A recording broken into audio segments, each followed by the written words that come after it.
जय माता दी दोस्तों, माता रानी आप सबकी मनोकामनाएं पूर्ण करें। हिंदू सनातन धर्म में देवी मैया के अनेक स्वरूप बताए गए हैं। नवरात्रि का पावन पर्व चल रहा है। सभी भक्तजन नवरात्रि में मां भगवती की आराधना करते हैं। उपवास पूजा पाठ नित्य चलता रहता है। वृक्षों को भी मां देवी का स्वरूप कहा जाता है। हमारे शास्त्रों में कुछ वृक्षों पौधों का बहुत बड़ा महत्व बताया गया है। यह वृक्ष पौधे देवी देवताओं के साक्षात रूप माने गए हैं। मनुष्य सदियों से इन वृक्षों एवं पौधों की पूजा अर्चना करते आए हुए हैं। विज्ञान भी इस बात को मानता है कि पेड़ पौधे प्राणियों के लिए बहुत ही आवश्यक हैं। इनके बिना जीवन मुश्किल ही नहीं नामुमकिन है। पेड़ पौधे हमें प्राणवायु प्रदान करते हैं, इसीलिए हमें इनकी सुरक्षा अवश्य करनी चाहिए। कुछ पेड़ पौधे कार्बन डाइऑक्साइड के साथ साथ हमारे नकारात्मक ऊर्जा को भी ग्रहण कर लेते हैं और अपनी तरफ खींच लेते हैं। पेड़ स्वयं तेज धूप में तपते हैं, परंतु दूसरे को शीतलता प्रदान करते हैं। हमारे धर्म ग्रंथों में कुछ पेड़ पौधों को बहुत ही पवित्र बताया गया है और गुणकारी भी बताया है। इनको स्पर्श करने मात्र से हमें कई तरह के फायदे होने लगते हैं। जड़ी बूटियां पेड़ पौधों से ही हमें प्राप्त होती हैं। आयुर्वेद में पेड़ पौधों का बहुत बड़ा योगदान बताया है। आपने देखा होगा पीपल, बरगद, नीम, बेल, तुलसी, केला आदि सभी वृक्षों पौधों की हम लोग पूजा अर्चना करते हैं। आज की वीडियो में आपको नवरात्रि के समय में स्पर्श करने वाले वृक्ष के बारे में आपको जानकारी दी जा रही है, जिससे मानव जीवन का कल्याण होता है।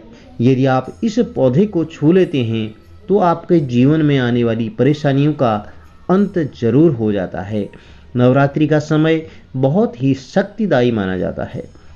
नवरात्रि में देवी स्वरूप इन पौधों को आप स्पर्श कर लेते हैं तो आपका दुर्भाग्य अवश्य ही सौभाग्य में बदल जाता है। नवरात्रि में केवल 9 दिनों तक आप माता रानी की पूजा अर्चना करते हैं तो आपको सदा ही खुशहाली की प्राप्ति होती है। आप अपनी गरीबी को, दरिद्रता को स्वयं अपनी आँखों से दूर होते हुए देख सकते हैं। जिन वृक्षों के बारे में आपको बताया जा रहा है वह सब आपको अपने आसपास आसानी से मिल जाते हैं। अब जान लेते हैं कि वह मुख्य 3 वृक्ष कौन कौन से हैं जिन्हें आपको नवरात्रि में अवश्य ही छूना चाहिए। सबसे पहले जान लेते हैं कि बेल के वृक्ष के बारे में। दोस्तों, यह नव दुर्गा का स्वरूप माना गया है। संध्या काल में बेल वृक्ष के समीप यदि घी का दीपक आपको अवश्य लगाना चाहिए। बेल वृक्ष के बारे में स्कंद पुराण में भी कहा गया है कि यह माता पार्वती के पसीने से उत्पन्न हुआ है। इस वृक्ष की जड़ में गिरिजा और तने में माहेश्वरी, शाखाओं में दक्षयायनी, पत्तियों में पार्वती, फूलों में गौरी और फलों में कात्यायनी माता का वास होता है। यह भी माना जाता है कि देवी महालक्ष्मी का भी बेल वृक्ष में वासा है। नवरात्रि के समय में यदि कोई व्यक्ति माता दुर्गा का नाम लेकर 7 बार इन्हें छू लेता है तो उसकी थकान, सुस्ती तत्काल चली जाती है। यदि आपने उपवास रखा है तो उसे भूख प्यास का अनुभव भी नहीं होगा। जो लोग नवरात्रि में उपवास रखते हैं और संध्या काल में घी का दीपक बेल वृक्ष की जड़ में जरूर लगाएं। ऐसा करने से आपके दुख, दारिद्र्य, सारे कष्ट दूर हो जाते हैं। उनके शरीर में एक पॉजिटिव एनर्जी का संचार होगा। एक आध्यात्मिक ऊर्जा हमारे शरीर में संचारित होने लगेगी। जब हम उपवास में रहते हैं, व्रत करते हैं तो हमारे शरीर में ऊर्जा की कमी होने लगती है। अनेक संत महात्माओं ने बेल वृक्ष की पत्तियों को खाकर ही तपस्या की है और बहुत सारी सिद्धियां भी हासिल की हैं। यदि नवरात्रि में आप बेल वृक्ष की जड़ में दूध चढ़ाते हैं तो सभी प्रकार की रोग व्याधियां दूर होने लगती हैं। और सिंदूर युक्त गंगा जल यदि बेल वृक्ष की जड़ में आप चढ़ाते हैं तो गरीबी दूर होती है। यदि बेल वृक्ष की जड़ में आप काले तिल चढ़ाते हैं तो हमें अखंड सौभाग्य की प्राप्ति होती है। यह उपाय आपको करने चाहिए। अब शमी वृक्ष के बारे में जान लेते हैं। जो व्यक्ति नवरात्रि के समय में शमी वृक्ष के नीचे दूध दीप जलाते हैं उनके हर तरह के कष्ट दूर होते हैं। यदि महिलाएं लाल चूड़ी नवरात्रि के दिन मां दुर्गा का नाम लेकर शमी वृक्ष में बांध देती हैं तो उन्हें सदा अखंड सौभाग्य की प्राप्ति होती है। उनके पति की कभी भी अकाल मृत्यु नहीं होती है। शमी वृक्ष के जड़ में सिंदूर चढ़ाने से सदा आरोग्य की प्राप्ति होती है। जिन व्यक्तियों को लंबे समय से कोई बीमारी हो और वह ठीक नहीं हो रही हो तो नवरात्रि में किसी भी दिन उस व्यक्ति के 7 बार उतारा करके शमी वृक्ष के जड़ में सिंदूर चढ़ा देना चाहिए। सभी प्रकार की दरिद्रता दूर करने के लिए और अपने मनोरथों को पूर्ण करने के लिए शमी के वृक्ष को जरूर स्पर्श करना चाहिए। मौली का धागा भी आप शमी वृक्ष पर बांध सकते हैं।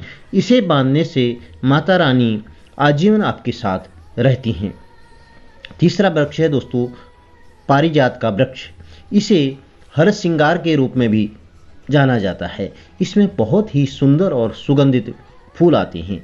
इसे अलग अलग नामों से जाना जाता है अलग अलग क्षेत्रों में। कहा जाता है कि इस वृक्ष की उत्पत्ति समुद्र मंथन के दौरान हुई थी, जिसे देवराज इंद्र ने अपनी वाटिका में रोपण किया था। हरिवंश पुराण में इस वृक्ष के फूलों का बहुत विस्तार से वर्णन किया गया है। पौराणिक कथा ऐसी भी है कि पारिजात के वृक्ष को स्वर्ग से लाकर धरती पर लगाया गया था। नरकासुर के वध के पश्चात एक बार श्री कृष्ण स्वर्ग गए और वहां देवराज इंद्र ने उन्हें पारिजात का पुष्प भेंट किया था। पारिजात पुष्प को माता लक्ष्मी का स्वरूप कहा जाता है। माता लक्ष्मी भी समुद्र से उत्पन्न हुई थी।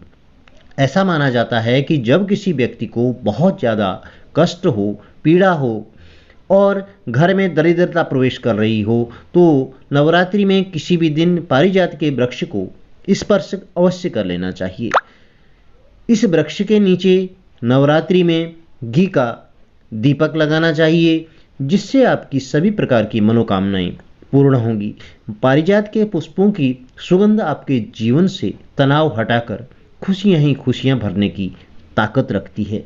यह भी माना जाता है दोस्तों पारिजात के वृक्ष को भी छूने मात्र से ही व्यक्ति की थकान मिट जाती है।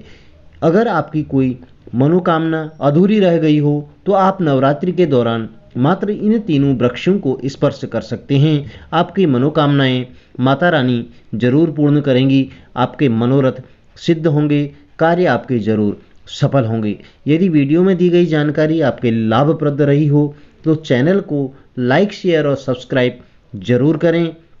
माता रानी आपकी मनोकामनाएं पूर्ण करें। कमेंट्स में जय माता दी अवश्य लिखें। जय माता दी।